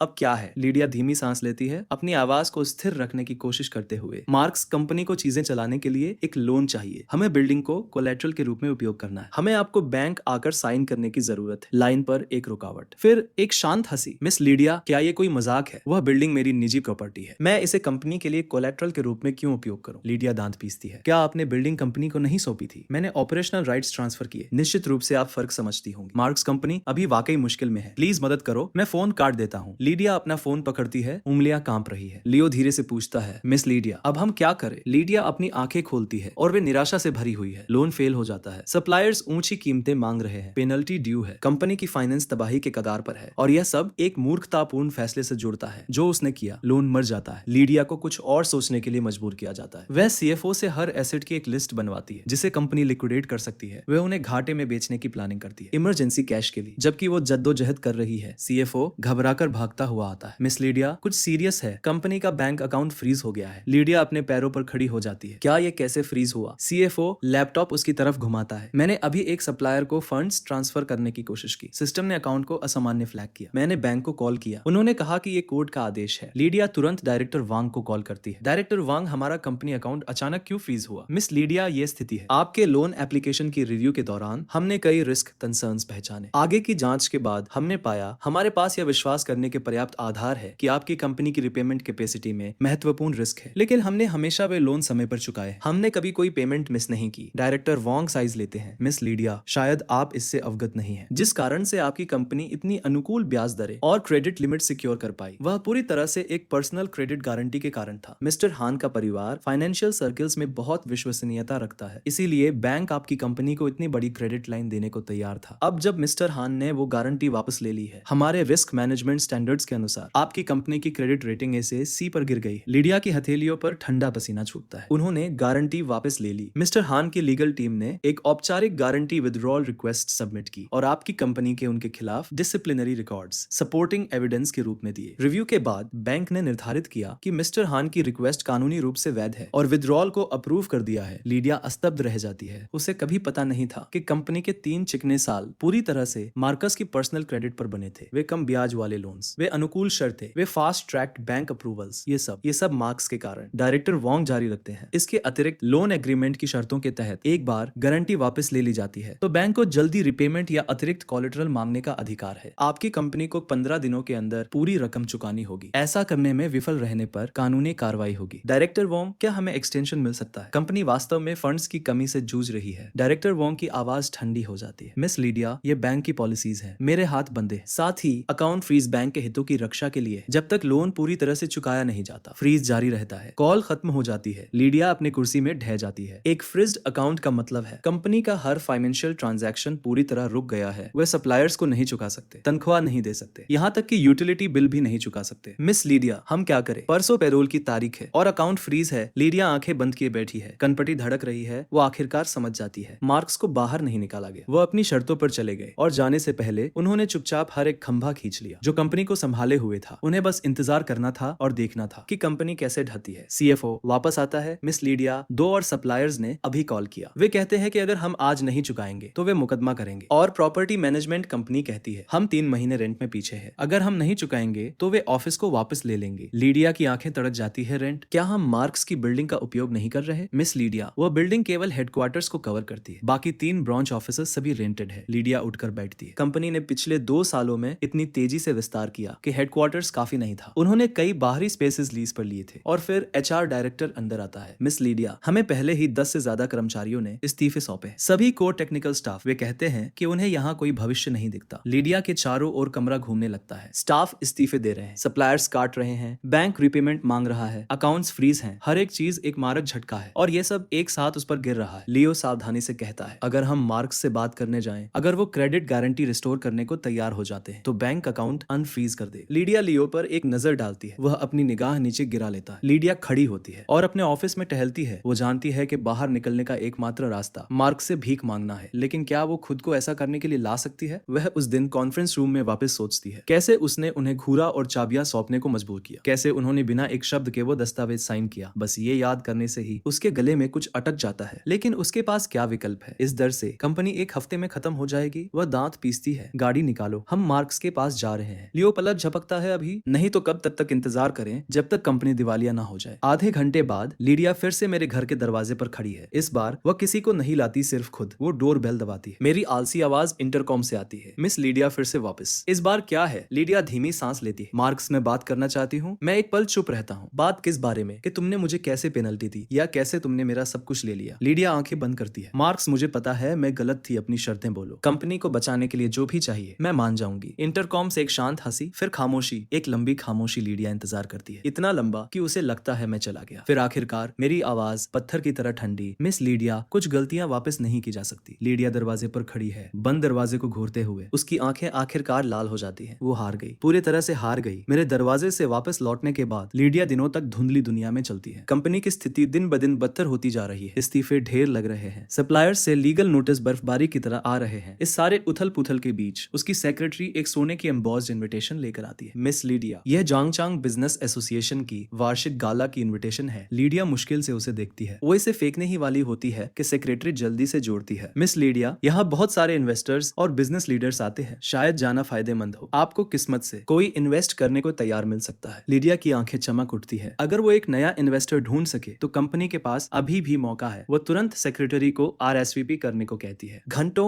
एक विस्तृत फंडिंग प्रपोजल तैयार करने में बिताती है। गाला की रात लीडिया जांगचांग के सबसे प्रतिष्ठित 5 स्टार होटल में चली जाती है। एक शार्प बिजनेस सूट में, प्रपोजल हाथ में। ग्रांड हॉल चमकता है, ग्लासों की खनक और इंडस्ट्री एलीट से भरा है। वह एक शैंपेन का गिलास पकड़ती, भीड़ को स्कैन करते हुए एक संभावित इन्वेस्टर की तलाश में। मिस लीडिया, काफी समय हो गया। वह मुड़ती है। ये मिस्टर जांग है जिनके साथ उसने पहले बिजनेस किया है। मिस्टर जांग, आप भी यहाँ हैं? वह मुस्कान के साथ सिर हिलाते हैं, फिर अपनी आवाज नीची करते हैं। मिस लीडिया, मैंने सुना है आपकी कंपनी कुछ मुश्किलों से गुजर रही है। लीडिया का दिल कस जाता है। हम वर्तमान में नए राउंड की फंडिंग की तलाश में हैं। अगर आपकी दिलचस्पी है मिस लीडिया, मैं सीधा बोलूंगा। मैंने सुना है क्या हो रहा है, फ्रीज्ड अकाउंट्स, सप्लायर्स खींचते हुए। ये छोटे इश्यूज नहीं है। मैं सुझाव दूंगा कि फंडिंग के बारे में बात करने से पहले अपनी इंटरनल प्रॉब्लम्स सॉर्ट करे। वो अपनी ड्रिंक लेकर चला जाता है। लीडिया वहीं खड़ी है, चेहरा जल रहा है। वो कुछ और लोगों को ट्राई करती है, हर बार वही रिएक्शन। ये स्पष्ट है कि कंपनी की मुसीबतें पूरे सर्कल में फैल गई है। कोई इसमें से कुछ लेना देना नहीं चाहता। जब वो हार मानने और जाने ही वाली होती है, पूरा हॉल शांत हो जाता है। हर सिर एंट्रेंस की तरफ मुड़ता है। लीडिया जम जाती है। मैं एक बेस्पोक नेवी ब्लू सूट पहनकर अंदर आता हूँ, शांत, बेफिक्र। सारा मेरे बगल में एक शार्प प्रोफेशनल आउटफिट में चल रही है, हाथ में टैबलेट, हर तरह से एक टॉप टियर एग्जीक्यूटिव असिस्टेंट की तस्वीर। बिजनेस एसोसिएशन के प्रेसिडेंट खुद आगे आते हैं, मुस्कान बिखेरते हुए। यंग मास्टर हान, आपकी उपस्थिति वास्तव में इस इवेंट को सम्मानित करती है। मैं एक मापा हुआ सिर हिलाता हूँ। आप बहुत दयालु हैं। प्रेसिडेंट मुझे वीआईपी एरिया की तरफ ले जाते हैं। पूरे रास्ते लोग रास्ता देने के लिए हट जाते हैं, सम्मान से सिर हिलाते हुए। लीडिया भीड़ में खड़ी है, देख रही है, पूरी तरह हैरान। यंग मास्टर हान, इसका क्या मतलब है? यंग मास्टर हान, वह आदमी जिसे उसने पेनल्टी दी, उसे यहाँ रॉयल्टी की तरह कैसे ट्रीट किया जा रहा है? इससे पहले कि वह इसे समझ पाए, डायरेक्टर वोंग दिखाई देते हैं, तेजी से मेरी तरफ चलते हुए और सम्मान से झुकते हुए। यंग मास्टर हान, आपने जो भी कहा था सब संभाल लिया गया है। मैं वो दस्तावेज लेता हूँ जो वो ऑफर करते हैं और लापरवाही से पलटता हूँ। तकलीफ के लिए धन्यवाद। बिल्कुल नहीं, हान परिवार के लिए कुछ भी। वे आखिरी शब्द लीडिया को बिजली की तरह मारते हैं। हान परिवार। वह याद करती है कि डायरेक्टर वांग ने पहले क्या कहा था, कि मार्क्स का परिवार फाइनेंशियल सर्कल्स में बहुत वजन वजन रखता है। उसने हमेशा सोचा था कि मार्क्स सिर्फ एक आम आदमी है कुछ कनेक्शंस के साथ। अब वो देखती है कि वो कितनी पूरी तरह गलत थी। मिस्टर जियाओ भी चलकर आते हैं, चेहरे पर मुस्कान। यंग मास्टर हान, बहुत समय हो गया, मैंने सुना है आपने एक नया वेंचर शुरू किया है। मैं मुस्कान के साथ सिर हिलाता हूँ। मिस्टर जियाओ, आप चापलूसी करते हैं, साथ मिलकर काम करने के बहुत मौके होंगे। यंग मास्टर हान, लीडिया की तरफ चीजें कैसी चल रही है? लगभग खत्म। मिस्टर जियाओ जानकारी से सिर हिलाते हैं, कुछ और नहीं पूछते। लीडिया पास खड़ी है, हर शब्द सुन रही है और खुद को बर्फ की तरह ठंडा महसूस करती है। तो मिस्टर जियाओ की सप्लाई कट मार्क्स द्वारा निर्देशित थी। डायरेक्टर वोंग का अकाउंट फ्रीज, यह भी मार्क्स कर रहे हैं। हर एक चीज उनकी सावधानी से बिछाई गई योजना थी। वो तूफान की तरह आना चाहती है और उनका सामना करना चाहती, लेकिन उसकी टांगे शीशे से भरी हुई लगती है। तभी मेरी निगाह कमरे में घूमती है और उस पर ठहर जाती है। हमारी आंखें मिलती है। मैं उसकी निगाह पकड़ता हूँ। लीदिया मुंह खोलती है, कुछ कहने की कोशिश करती है, लेकिन कोई शब्द नहीं निकलते। मैं निगाह हटा लेता हूँ। मैं अपने बगल वाले बिजनेसमैन की तरफ मुड़ता हूँ, हंसते हुए और आराम से बात करते हुए, जैसे मैंने उसे कभी देखा ही नहीं। लीडिया अपने चारों ओर लोगों की निगाहें महसूस करती है। फुसफुसाहटें भीड़ में फैलती है। क्या ये कंपनी की हेड नहीं है? मैंने सुना है उसने यंग मास्टर हान को बाहर धकेल दिया। अविश्वसनीय। क्या वो जानती भी है कि वो कौन है? वो कंपनी गई काम से। तुम हान परिवार को जांगचेन में क्रॉस करो, तुम खत्म हो। हर शब्द लीडिया को सुई की तरह मारता है। वो आखिरकार समझ जाती है मार्क्स कभी सिर्फ उसके को फाउंडर या उसके वीपी नहीं, वह कोई थे जिसे वो कभी छू नहीं सकती थी, और वो अपने घमंड में उन्हें पेनल्टी दी। उनका सब कुछ ले लिया और सोचा कि वो जीत गई। वो जाने के लिए मुड़ती है और सीधे लियो से टकराती है। लियो भी यहाँ है और उसका चेहरा बिल्कुल सफेद है, जैसे वो मेरी दिशा में घूर रहा है। मिस लीडिया, मार्क्स, वो कौन है? वो क्या है? लीडिया एक कड़वी हंसी छोड़ती है। कोई जिसे हमें कभी क्रॉस नहीं करना चाहिए था। लियो डगमगाता है, लगभग अपना संतुलन खो देता है। वह वापस उस दिन कॉन्फ्रेंस रूम में सोचता है, कैसे वो इतना घमंडी महसूस कर रहा था, कैसे उसने मार्क्स पर आरोप लगाया, कैसे वो मार्क्स के ऑफिस में शिफ्ट हुआ। ठंडा पसीना उसकी पीठ भिगो देता है। गाला जारी रहता है, लेकिन लीडिया और लियो के लिए यहाँ हर पल असहनीय है। वे होटल से फिसलकर बाहर निकलते हैं, हंसी और गिलासों की खनक की आवाज पीछे छोड़ते हुए। मैं फर्श से छत तक की खिड़की पर खड़ा हूँ, हाथ में गिलास, नीचे शहर की रोशनियों को देखते हुए। एक धीमी मुस्कान मेरे होठों पर आती है। सारा मेरे बगल में कदम रखती है और बुदबुदाती है, सर, लीडिया चली गई, उसे जाने दो, शो अभी बस शुरू हुआ है, क्यों जल्दी? गाला के बाद लीडिया पूरी घबराहट में है। उसने कभी नहीं सोचा था कि मार्क्स के कनेक्शन इतने गहरे हैं, या कि उसने एक पूरे शक्तिशाली परिवार को क्रॉस किया है। ऑफिस वापस वह सो नहीं सकती। उसका दिमाग उस रात के हर दृश्य को बार बार रिप्ले करता है। अगली सुबह लियो चुपके से ऊपर आता है और उसके ऑफिस के दरवाजे पर दस्तक देता है। मिस लीडिया, मेरे पास एक आइडिया है, चलो पहले स्ट्राइक करें। मैं कुछ जर्नलिस्ट को जानता हूँ, हम एक स्टोरी लीक करें, कहें कि मार्क्स ने कंपनी के ट्रेड सीक्रेट्स एक्सपोज किए जब वो वीपी थे, कि उन्होंने जानबूझकर कंपनी को नुकसान पहुंचाया। एक बार स्टोरी फैल गई, चाहे वो कितना भी शक्तिशाली हो, उसे अपनी रेपुटेशन के बारे में चिंता करनी होगी। लीडिया माथे पर बल डालती है। क्या यह काम करेगा? खोने के लिए कुछ नहीं बचा। इस तरह से कंपनी पहले से ही मर चुकी है। वैसे भी एक शॉट लेते हैं, शायद ये उसे पीछे हटने के लिए मजबूर करे। लीडिया बहुत देर तक हिचकिचाती है, फिर वो सिर हिलाती है। उसके पास कोई विकल्प नहीं बचा। वो कुछ भी पकड़ रही है। लियो को ग्रीन लाइट मिल जाती है। वह तुरंत कुछ टैबलॉइड जर्नलिस्ट से संपर्क करता है, उन्हें पैसे देता है और उन्हें एक स्टोरी चलाने को कहता है। टॉप कंपनी वीपी एक्सपोज चुपके से क्लासिफाइड फाइलों के साथ चला गया। रिच बॉय ने पर्सनल गेन के लिए अपनी पोजीशन का फायदा उठाया। पोस्ट्स कंपनी में मेरे समय के दौरान मेरे सपोज्ड मिसकंडक्ट के बारे में बढ़ा चढ़ाकर विवरण से भरी हुई है। साथ ही चैट मैसेजों के स्क्रीनशॉट्स पूरी तरह से कॉन्टेक्स्ट से बाहर लिए गए। लियो ऑनलाइन रिएक्शन देखता है और मुस्कुराता है। मिस लीडिया, देखो, ये पहले से ही फेल रहा है। एक बार मोमेंटम उठ गया, मार्क्स के पास पब्लिकली रिस्पॉन्ड करने के अलावा कोई विकल्प नहीं होगा। फिर हम और ड्रॉप करते हैं, उसे पीछे की तरफ रखते हैं। लीडिया पोस्ट को घूरती है, लेकिन कुछ बेचैनी से उसके पेट में बैठा है। उसे लग रहा है कि ये अच्छे से खत्म नहीं होगा। इससे पहले कि वह सोच खत्म कर सके, एक लॉयर और 3 पुलिस ऑफिसर्स सीधे लीडिया के ऑफिस में चले जाते हैं। लियो ऑफिसर्स को देखता है और उसका चेहरा तुरंत खाली हो जाता है। क्या आप यहाँ किस लिए हैं? मिस्टर लियो, ये एक कोर्ट समन है और एक पुलिस इन्वेस्टिगेशन वारंट। आप पर डिफेमेशन, एक्सटॉर्शन और एम्बेजलमेंट का संदेह है। कृपया इन्वेस्टिगेशन में कोऑपरेट करें। लियो अपने पैरों पर उछलता है। आप क्या कह रहे हैं? मैंने कभी किसी को एक्सटॉर्ट कब किया? सारा लॉयर को प्रोजेक्टर खोलने का संकेत देती। स्क्रीन एविडेंस से भर जाती। दस्तावेज के बाद दस्तावेज। पहला, बैंक रिकॉर्ड दिखा रहा है कि लियो ने supplier kickbacks total 20 lakh yuan स्वीकार किए। दूसरा, मार्क्स के नाम पर जाली हस्ताक्षर कंपनी फंड्स को चुपके से डाइवर्ट करने के लिए उपयोग किए गए। हर एक एविडेंस स्पष्ट और खंडन रहित है। केस एयर टाइट है। लियो का चेहरा सफेद हो जाता है, उसका शरीर डगमगाता है। ये सब कहां से मिले आपको? मिस्टर लियो, क्या आपको वाकई लगा कि आपने अपने निशान छुपा लिए? कंपनी का financial system personally young master हान द्वारा बनाया गया था। आपकी हर एक ट्रांजैक्शन रिकॉर्ड पर है। यंग मास्टर हान ने बस आप जैसे छोटे प्लेयर से अभी तक उलझने की जरूरत नहीं समझी, क्योंकि आपने खुद को टारगेट बनाना चुना। तो आगे क्या आता है उससे सरप्राइज मत होइए। पुलिस आगे बढ़ती है और लियो पर हथकड़ियां लगा देती है। वो संघर्ष करता है और चिल्लाता है, लीडिया, मुझे बचाओ। तुम्हें इस सब के बारे में पता था। तुम ही थी जिसने मुझे ऐसा करने को कहा। लीडिया का चेहरा पीला पड़ जाता है। वो एक शब्द भी नहीं कह सकती। लियो, सही है, बिल्कुल सही है। वो हर किकबैक के बारे में जानती थी और हर फॉल्सिफाई क्लासिफाइड रिकॉर्ड के बारे में, कुछ को उसने खुद चुपचाप अप्रूव किया, लेकिन वो अब ये कैसे संभवतः मान सकती है? सारा लीडिया की तरफ मुड़ती है। मिस लीडिया, आपको बेहतर होगा कि आप क्या कहती है उसे देखें। अगर आप किसी को कवर करने की कोशिश करती है या अथॉरिटीज से झूठ बोलती है तो आगे क्या होता है आप पहले से ही जानती है। लियो को पुलिस द्वारा ले जाया जाता है। ऑफिस पूरी तरह शांत हो जाता है। लीडिया अपनी कुर्सी में ढह जाती है। उसकी उंगलियां कांपती हैं। जब वो अपना फोन खोलती है, सच्चाई को एक्सपोज करने वाली पोस्ट हर जगह है। लियो के क्रिमिनल एविडेंस रिलीज करने वाली पोस्ट भी। कमेंट सेक्शन लियो और ली वेंचर्स पर हमलों से भरा हुआ है। इस तरह की कंपनी की हिम्मत कैसे हुई मिस्टर मार्क्स के खिलाफ जाने की? ली वेंचर्स खुद अपनी बही में धांधली करते हैं और किसी और को दोष देने की हिम्मत रखते हैं। मिस्टर मार्क्स को इस कचरा कंपनी द्वारा पेनल्टी मिली। ये सबसे खराब किस्मत है जो कल्पना की जा सकती है। लीडिया कमेंट्स को घूरती है। कमरा उसके चारों ओर घूम रहा है। उसने पब्लिक ओपिनियन का इस्तेमाल करके वापस लड़ने की योजना बनाई थी। इसके बजाय उसने खुद को एक गहरे गड्ढे में धकेल दिया है। कंपनी की रेपुटेशन पूरी तरह से बर्बाद हो गई है। क्लाइंट्स जो बार्ड पर बैठे थे एक के बाद एक पीछे हटने लगते हैं। यहाँ तक कि बचे हुए मुट्ठी भर स्टाफ भी अपने इस्तीफे सौंप देते हैं। सीएफओ अंदर चली जाती है। उसकी आवाज कांप रही है। लीडिया, एक और सप्लायर ने हमारे खिलाफ मुकदमा दायर किया है। कोर्ट ने पहले ही समन भेज दिया है। बिजनेस ब्यूरो ने अभी अभी कॉल किया। वे पूरा ऑडिट शुरू कर रहे हैं। लीडिया आंखें बंद करती है। आंसू जिन्हें वो रोक रही थी आखिरकार गिर जाते हैं। अब वो समझती है मार्क्स को उसे सीधे मुठभेड़ करने की जरूरत ही नहीं थी। बस एक छोटा सा धक्का काफी था और वह सब जिसे बनाने में उसने साल बिताए डोमिनो की तरह ढह गया। वह अपना फोन उठाती है और कांपते हाथों से मेरा नंबर डायल करती है। ये लंबे समय तक बजता है। आखिरकार मैं उठा लेता हूँ। मेरी आवाज शांत है। मिस लीडिया, कुछ चाहिए? मार्क्स, मैं तुमसे गुजारिश कर रही हूँ, कंपनी को जाने दो। लियो ने जो किया उसने अपने दम पर किया। इसका कंपनी से कोई लेना देना नहीं है। मिस लीडिया, तुम वाकई विश्वास करती हो कि इसका कंपनी से कोई लेना देना नहीं है? तुम वही थी जिसने कहा था नियम नियम है ना? लीडिया अवाक रह जाती है। मैं जारी रखता हूँ, चिंता मत करो, मैं हमेशा बिजनेस और पर्सनल मामलों को अलग रखता हूँ। लियो ने कानून तोड़ा, कानून उससे निपटेगा। कंपनी के लिए मैं तुम्हें नक्शे से मिटाने वाला नहीं हूँ। जब तक तुम कॉन्ट्रैक्ट के तहत बकाया हर पैसा चुका देती हो, हम खत्म। मैं फोन काट देता हूँ। लीडिया वहाँ बैठी है, अपना फोन पकड़े हुए, पूरी तरह थकी हुई। पेनल्टीज, कर्ज, सब मिलाकर ये 50 मिलियन युआन से ज्यादा है। उसके पास भुगतान करने के लिए क्या बचा है? कंपनी पेरोल भी कवर नहीं कर सकती अब। उसकी सेक्रेटरी दस्तक देती है और अंदर आती है। लीडिया, आपके लिए एक डिलीवरी। लीडिया बिना सोचे इसे ले लेती है। यह एक कोर्ट एनफोर्समेंट नोटिस है। मार्कस की लीगल टीम ने कंपनी के खिलाफ औपचारिक मुकदमा दायर किया है। ब्रीच ऑफ कॉन्ट्रैक्ट पेनल्टीज में 30 मिलियन युआन की मांग की है और तुरंत एसिड फीस की। दस्तावेज लीडिया के हाथों से फिसल जाते हैं और फर्श पर गिर जाते हैं। वह जानती है कि अंत वाकई आ गया है। लियो की गिरफ्तारी के 3 दिन बाद एक विस्फोटक खबर फैलती है पूरे जांग चांग बिजनेस वर्ल्ड में। हान कैपिटल ग्रुप आधिकारिक रूप से लॉन्च हो गया है। Registered capital 5 billion yuan. इसका बिजनेस स्कोप हर कोर सेक्टर को कवर करता है जिसमें ली वेंचर्स काम करता है। यह घोषणा पूरी इंडस्ट्री में शॉक वेव्स भेजती है। जब लीडिया यह खबर देखती है, वो अपने ऑफिस में बैठी है, बैंकरप्सी पेपरवर्क छांट रही है। वह अपनी स्क्रीन पर हान कैपिटल ग्रुप की आधिकारिक वेबसाइट को घूरती है। उसका हाथ माउस को कसकर पकड़े हुए है। होम पेज बैनर पर एक बोल्ड लाइन लिखी है, इंडस्ट्री को कैपिटल से रिशेप करना, बिजनेस के फ्यूचर को ताकत से परिभाषित करना। सीएफओ भीतर घुसाती है। लीडिया, हान कैपिटल ग्रुप ने अभी घोषणा की है वे हमारा हर एक खोया हुआ क्लाइंट और प्रोजेक्ट ले रहे हैं और उनकी कीमतें हमारी तुलना में 30% कम है। लीडिया का सिर तड़क से ऊपर उठता है। क्या 30% कम? क्या वे अपने दिमाग से बाहर हैं? वे उस कीमत पर प्रॉफिट भी नहीं कमा सकते। सीएफओ एक कड़वी मुस्कान देती है। उन्हें पैसे कमाने से कोई फर्क नहीं पड़ता। जिसकी उन्हें फिक्र है वह हमें पूरी तरह से बाहर धकेलना। लीडिया अपनी कुर्सी में धंस जाती है। वो अब समझती है मार्क्स उसे शुद्ध ताकत से कुचलने वाले हैं। निश्चित रूप से अगले हफ्ते के भीतर लाइव वेंचर्स के आखिरी कुछ क्लाइंट्स सब हान कैपिटल ग्रुप द्वारा छीन लिए जाते हैं। न केवल उनकी कीमतें कम है, उनकी सेवाएं बेहतर, उनकी टीमें अधिक प्रोफेशनल है। क्लाइंट्स के पास ना कहने की कोई वजह नहीं है। इससे भी बुरा, हान कैपिटल ग्रुप कई रिवॉल्यूशनरी नए प्रोडक्ट्स लॉन्च करता है, सीधे लाइव वेंचर्स फ्लैगशिप लाइंस को टारगेट करते हुए। दोगुना परफॉर्मेंस, आधी कीमत। मार्केटिंग मैनेजर एक कॉम्पिटिटर एनालिसिस रिपोर्ट लेकर आता है। लीडिया, हान कैपिटल के नए प्रोडक्ट्स लेटेस्ट टेक्नोलॉजी का उपयोग करते हैं, हमारे मुकाबला बिल्कुल नहीं कर सकते। उनका सप्लाई चेन इंटीग्रेशन भी मजबूत है, उनका कॉस्ट कंट्रोल हमारे से कहीं आगे है। लीडिया को अचानक एहसास होता है ये प्रोडक्ट्स सब प्रोजेक्ट्स थे जिन्हें उसकी खुद की कंपनी डेवलप कर रही थी, लेकिन कभी फंड नहीं किए गए। मार्क्स ने उनकी पोटेंशियल बहुत पहले देख ली होगी जब वो अभी भी कंपनी के साथ थे। अब उन्होंने उन सभी को जिंदा कर दिया है और उसकी कल्पना से बेहतर किया। उसे अचानक एहसास होता है मार्कस कभी वो नहीं थे जो उस पर निर्भर थे, वो खुद उन पर निर्भर थी। सेल्स डायरेक्टर एक और रिपोर्ट लेकर आता है। लीडिया, हमारा मार्केट शेयर 5% तक गिर गया है। इस दर से हम अगले महीने 0 हिट करेंगे। लीडिया आंखें बंद करती है। क्या कोई क्लाइंट अभी भी हमारे साथ काम करने को तैयार है? सेल्स डायरेक्टर सिर हिलाता है। कोई नहीं। स्ट्रीट पर शब्द यह है कि लाइव वेंचर्स के साथ काम करने का मतलब है हान परिवार को क्रॉस करना। लीडिया एक कड़वी हंसी छोड़ती है। मार्कस को ओपन थ्रेड देने की भी जरूरत नहीं है। जब तक हान कैपिटल ग्रुप मौजूद है कोई उसे छूने की हिम्मत नहीं करता। यह है कैपिटल की शक्ति, यह है वो बैकिंग जिसे उसने कभी नीचा देखा था। इस बीच हान कैपिटल ग्रुप हेडक्वार्टर्स में मैं एक सीनियर लीडरशिप मीटिंग लीड कर रहा हूँ। हूँ। सारा लाइव वेंचर्स का लाइव डेटा प्रोजेक्टर पर लगाती है। सर, लाइव वेंचर्स का मार्केट शेयर 5% से नीचे गिर गया है। Client loss rate 98%, staff turnover 85%। इस दर से वे एक महीने के भीतर पूरी तरह खत्म हो जाएंगे। उनकी सबसे वैल्यूएबल बची हुई एसेट्स 3 कोर पेटेंट्स है, एक 20 व्यक्ति की टेक टीम और उनके ऑफिस बिल्डिंग के उपयोग के अधिकार। मैं शांति से बोलता हूँ, मुझे पेटेंट्स और टीम चाहिए। लीगल डिपार्टमेंट को एक अधिग्रहण योजना तैयार करने को कहो। कीमत को जितना संभव हो उतना नीचे ले जाओ। उनके पास कोई लीवरेज नहीं बचा। समझ गया। इसके अलावा लीडिया पैसा जुटाने के लिए घूम रही है, उसे करने दो। जितना ज्यादा वो जुटाएगी उतनी ही जोर से वह गिरेगी। फाइनेंस को 50 मिलियन युआन कैश तैयार रखने को कहो, जिस पल हमें लाइव वेंचर्स की कोर एसेट्स अधिग्रहित करने की जरूरत हो। हम चलते हैं। मीटिंग के बाद मैं फर्श से छत तक की खिड़की पर खड़ा हूँ। शहर को देखते हुए सारा मेरे बगल में कदम रखती है। सर, लीडिया को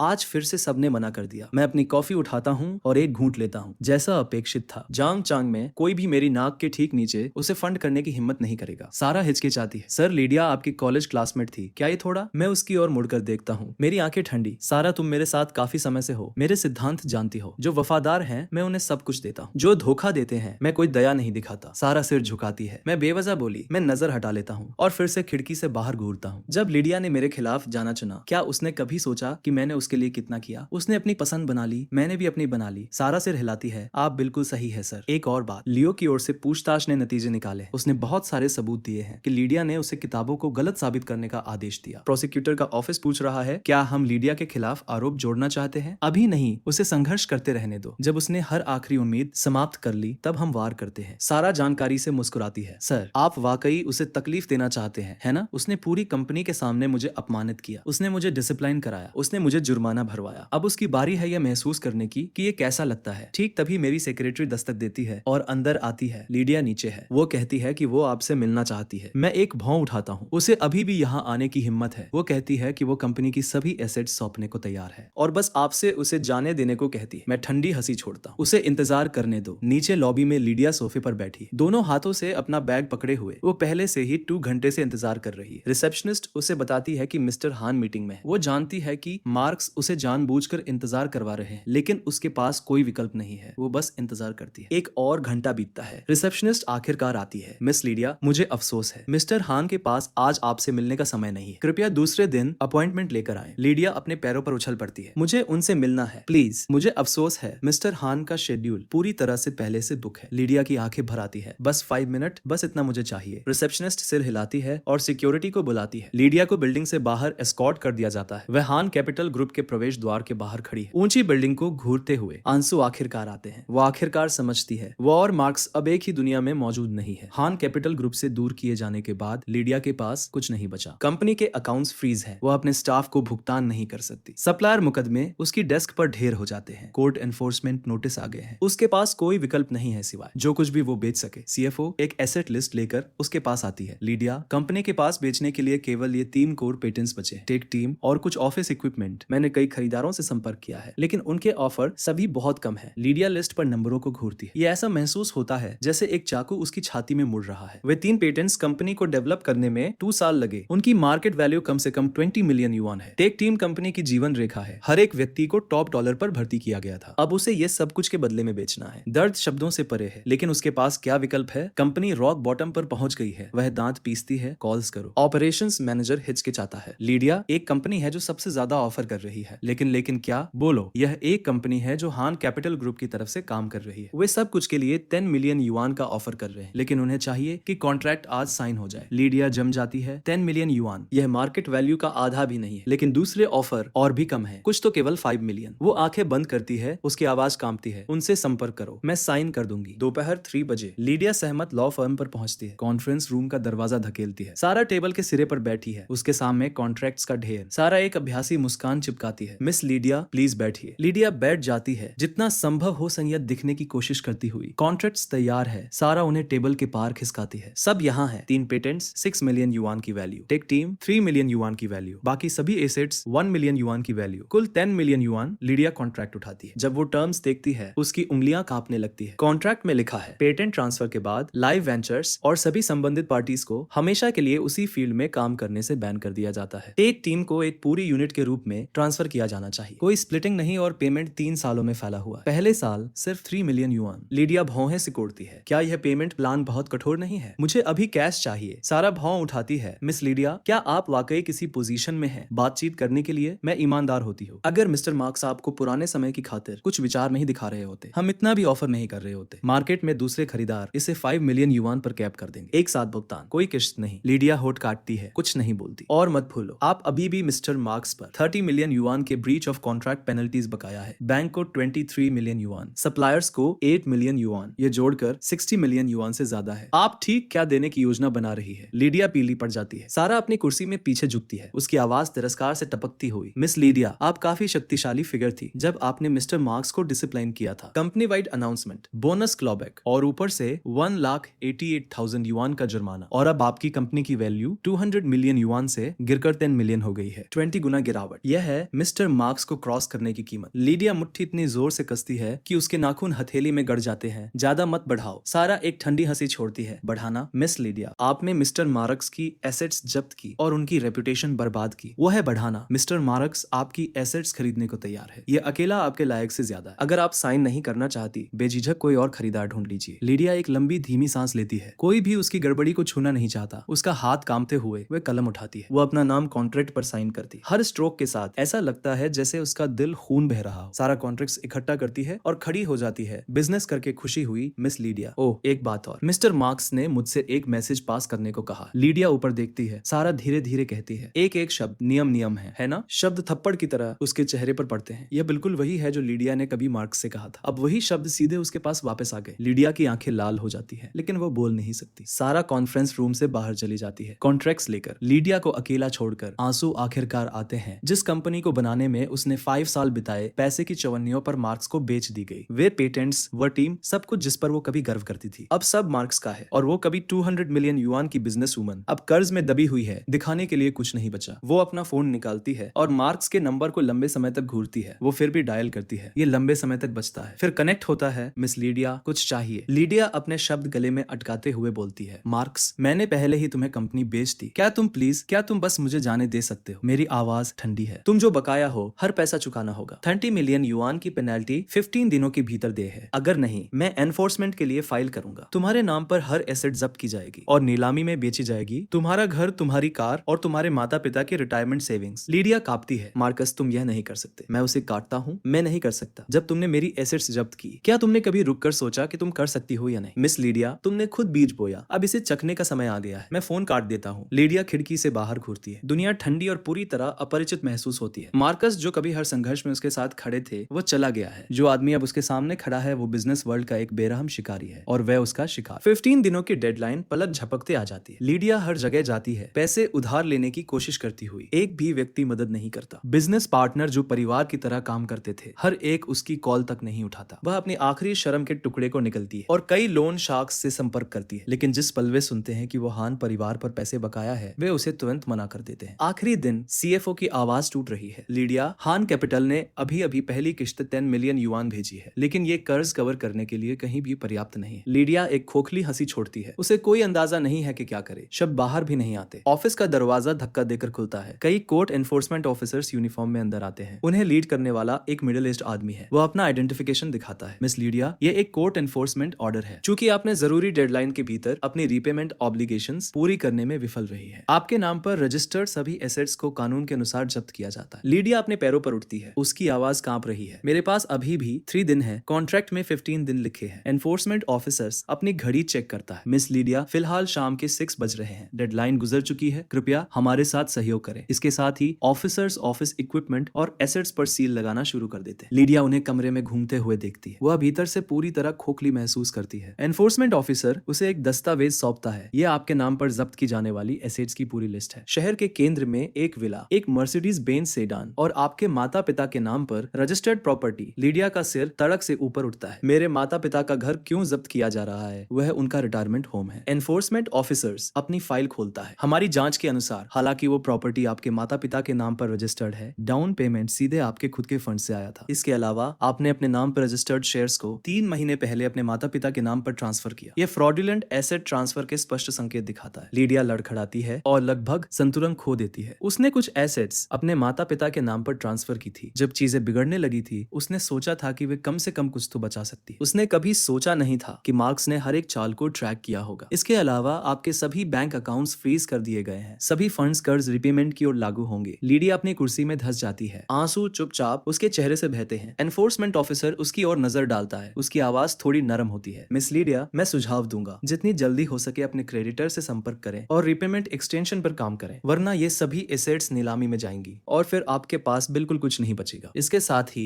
ऑफिसर्स परिसर को सील करना खत्म कर देते हैं और कोर्ट सील से भरा कमरा छोड़ जाते हैं। लीडिया अपनी सील की हुई कुर्सी में बैठी है। रात को घूरते हुए वह अपना फोन निकालती है और अपने माता पिता को कॉल करती है। उसकी माँ की चिंतित आवाज तुरंत आती है। लीडिया, यहाँ लोग हैं जो कह रहे हैं कि वे घर जब्त करने वाले हैं। क्या हो रहा है? लीडिया बमुश्किल शब्द निकाल पाती है। मम्मी, मुझे माफ करना, मैंने आपको इसने घसीट लिया है। उसकी माँ की आवाज तुरंत तीखी हो जाती है। ठीक क्या हुआ है? तुमने तो हमें बताया था कि कंपनी अच्छा कर रही है। लीडिया उन्हें सब कुछ बताती है। दूसरी तरफ से एक लंबी खामोशी है। फिर उसके पिता की आवाज आती है, भारी और धीमी। लीडिया, तुमने मार्क्स के साथ ऐसा कैसे कर दिया? क्या तुम भूल गई हो कि उसने हमारे लिए सब कुछ किया था? लीडिया बहुत जोर से रो रही है, बोल नहीं सकती। उसके पिता जारी रखते हैं, जब तुमने कंपनी शुरू की, मार्क्स ने अपनी खुद की प्रॉपर्टी को तुम्हारे लोन के लिए कोलैटरल के रूप में रखा। जब कंपनी में कैश की कमी हुई, मार्क्स ने खुद सप्लायर पेमेंट्स कवर किए। जब तुम हॉस्पिटल में भर्ती थी, मार्क्स दिन रात तुम्हारे साथ रहे। तुम ये सब भूल गई हो? तुमने उसके खिलाफ मुड़कर उसे कैसे सजा दी? तुमने उसका जो था उसे कैसे छीन लिया? लीडिया रो रही है, मैं गलत थी, मैं बहुत गलत थी। उसके पिता एक लंबी आह छोड़ते हैं। अब इसके लिए बहुत देर हो चुकी है। खुद जाकर मार्क्स से माफी मांगो। उससे कहो कि वो तुम्हें माफ कर दे। तुम्हारी माँ और मैं, हमारी ये बूढ़ी हड्डियां, एक पुल के नीचे रहना भी हमें ठीक लगेगा। वो फोन काट देती है। लीडिया फर्श पर सिमट जाती है, घुटने छाती से लगाकर अपनी पूरी ताकत से रोती हुई। वो आखिरकार समझती है जो उसने खोया है वो सिर्फ कंपनी और पैसा नहीं है, ये उसके माता पिता का भरोसा है, उसके दोस्तों का सम्मान है और उसकी खुद की गरिमा। अगली सुबह लीडिया हान कैपिटल ग्रुप के बाहर खड़ी है। इस बार वो अंदर नहीं जाती, वो सीधे प्रवेश द्वार के बाहर जमीन पर घुटने टेक देती है। राहगीर रुककर घूरते हैं, कुछ उसे पहचानते हैं। वे आपस में फुसफुसाना शुरू कर देते हैं। एक सिक्योरिटी गार्ड पास आता है। मैम, आप यहाँ नहीं हो सकती। लीडिया ऊपर देखती है, उसका चेहरा आंसुओं से धुंधला। प्लीज मुझे मिस्टर हान से मिलने दो। गार्ड हिचकिचाता है, फिर अपना रेडियो उठाता है। 10 मिनट बाद सारा बिल्डिंग से बाहर आती है। वह लीडिया को नीचे देखती है, जमीन पर घुटने टेके। उसकी आंखों में सहानुभूति का कोई निशान नहीं। मिस लीडिया खुद को इस सब से क्यों गुजारती है? लीडिया भीख मांगती है, प्लीज बस मुझे एक बार मार्क्स से मिलने दो, मैं उनके चेहरे पर माफी मांगना चाहती हूँ। सारा सिर हिलाती है। मिस्टर मार्क्स ने स्पष्ट कर दिया है, वे आपसे मिलना नहीं चाहते। जो भी आप बकाया है लीगल चैनल्स के माध्यम से हैंडल किया जाएगा। लीडिया सारा की पतलून के छोर को पकड़ लेती है। प्लीज, मुझे पता है मैं गलत थी। सारा अपना पैर खींचती है और ठंडे से कहती है, मिस लीडिया, जब आपने मिस्टर मार्क्स को डिसिप्लाइन किया, आपने कभी नहीं सोचा था कि ये इस हद तक आएगा। वह मुड़ती है और वापस अंदर चली जाती है। लीडिया वहीं घुटने टेके बंद दरवाजे को घूरती है और आखिरकार समझती है कि वाकई में निराश होना क्या होता है। ठीक तभी एक काली रोल्स रॉयस अंडरग्राउंड गैरेज से बाहर निकलती है। खिड़की धीरे धीरे नीचे घूमती है, मेरा भावहीन चेहरा दिखाती हुई। मैं जमीन पर घुटने टेके लीडिया को देखता हूँ, एक भी भाव नहीं। लीडिया मुझे देखती है और कार की ओर लपकती है। मार्क्स, मैं गलत थी, प्लीज मुझे माफ कर दो। मैं भावहीन बोलता हूँ, मिस लीडिया, तुम जो बकाया हो हर पैसा चुकाओगी। तुम्हारा विला अगले हफ्ते नीलामी में जाएगा, वहाँ से मिली रकम पेनाल्टी की ओर जाएगी। और दोस्त बनने की बात हम थे, लेकिन तुमने खुद उसे तबाह कर दिया। मैं ड्राइवर को सिर हिलाकर इशारा करता हूँ। कार आगे बढ़ जाती है। लीडिया को जमीन पर घुटने टेके निराशा में रोते हुए छोड़कर मैं पिछली सीट पर बैठा हूँ। रियर व्यू मिरर में उसकी शक्ल को छोटा होते हुए देख रहा हूँ। मुझे कुछ भी महसूस नहीं होता। कुछ कर्ज चुकाने में पूरी जिंदगी लग जाती है। लीडिया का विला कोर्ट द्वारा नीलामी में लगा दिया जाता है। वह 18 मिलियन युआन में बिकता है, मार्केट वैल्यू से काफी कम। पैसा सीधे मेरे अकाउंट में जाता है पेनल्टी को ऑफसेट करने के लिए। जिस दिन लीडिया विला से बाहर निकलती है, वह एक सस्ते रोड साइड मोटल में चेक इन करती है। उसके पास लगभग कुछ नहीं बचा, बस थोड़े कैश गुजारा करने के लिए। जब वो सोचती है कि चीजें और खराब नहीं हो सकती, लियो जमानत पर रिहा हो जाता है। लियो जो पहला काम करता है वह उसे ढूंढना है। वह उसके मोटल रूम के दरवाजे पर दस्तक देता है। जब लीडिया उसे देखती है, उसका भाव तुरंत बदल जाता है। तुम यहाँ क्या कर रहे हो? लियो ठंडी मुस्कान के साथ कमरे में कदम रखता है। मिस लीडिया, ओह मुझे माफी, मुझे मिस लू कहना चाहिए। अब मैं एक हिसाब चुकाने आया हूँ। लीडिया भौहें सिकोड़ती है। कैसा हिसाब? लियो उसके कॉलर से पकड़ लेता है। कैसा हिसाब? मुझे आधा महीना बंद कर दिया गया था, हर एक दिन पूछताछ। क्या तुम्हें अंदाजा है मैं क्या सब झेल के आया हूँ? और ये सब तुम्हारी वजह से है। लीडिया उसकी पकड़ से छूटने की कोशिश करती है। मुझे छोड़ो, वे नकली रिकॉर्ड्स तुम्हारा आइडिया था। लियो उसे धक्का देता है। वह बिस्तर पर गिर जाती है, उसका चेहरा सफेद। मैंने पुलिस को सब कुछ बता दिया कि तुमने मुझे बही खातों में हेर फेर करने का आदेश दिया, कि तुमने सप्लायर से रिश्वत ली, कि तुमने कंपनी के फंड्स अपने माता पिता के लिए प्रॉपर्टी खरीदने में लगाए। मैंने हर एक सबूत रखा है। क्या तुम वाकई सोचती थी मैं अकेले सब कुछ सिर पर ले लूंगा? लीडिया का सिर तड़क से उठता है। तुम मुझे धोखा देने की हिम्मत कैसे की? धोखा? लीडिया, तुमने मुझे पहले बलि का बकरा बनाया। जब मार्क्स के लोग मुझे गिरफ्तार करने आए, तुमने क्या कहा था? तुमने कहा था सब कुछ मैंने खुद किया और तुम्हारा इससे कोई लेना देना नहीं। लीडिया के पास कोई जवाब नहीं। लियो अपने बैग से दस्तावेजों का एक मोटा पुलिंदा निकालता है। ये तुम्हारे द्वारा पिछले सालों में ली गई हर रिश्वत के बैंक ट्रांसफर रिकॉर्ड्स और तुम्हारे द्वारा मुझे कानून तोड़ने का आदेश देने की रिकॉर्डिंग्स। मैं यह सब पहले ही प्रोसिक्यूटर ऑफिस को सौंप चुका हूँ। लीडिया एकदम पीली पड़ जाती है। तुम पागल हो गए हो, तुम्हें इससे क्या मिलेगा? लियो सख्त और सपाट आवाज में कहता है, मुझे एक हल्की सजा मिलेगी। प्रोसिक्यूटर ऑफिस ने मुझसे कहा, अगर मैं पूरा सहयोग करूं और मुख्य सबूत दूं, वे मुझ पर नरम होंगे, लेकिन तुम मास्टरमाइंड के रूप में कम से कम 5 साल की सजा देख रही हो। लीडिया के पैर जवाब दे जाते हैं। वो लगभग बेहोश हो जाती है। लियो अपने सामने बर्बाद हुई लीडिया को देखता है, संतुष्टि की एक लहर महसूस करता है। लीडिया, अब देखो अपने आप को, तुमने मुझे जो सब झेलाया, अब जेल का मजा लो। वो दरवाजा धड़ाम से बंद करके बाहर चला जाता है। लीडिया बिस्तर पर बैठी है, पूरी तरह सुनना। उसने कभी नहीं सोचा था कि लियो उसके खिलाफ मुड़ेगा। उसने कभी नहीं सोचा था कि उसने इतने सारे सबूत रखे होंगे। उसके हाथ कांपते हुए वह अपना फोन निकालती है। वह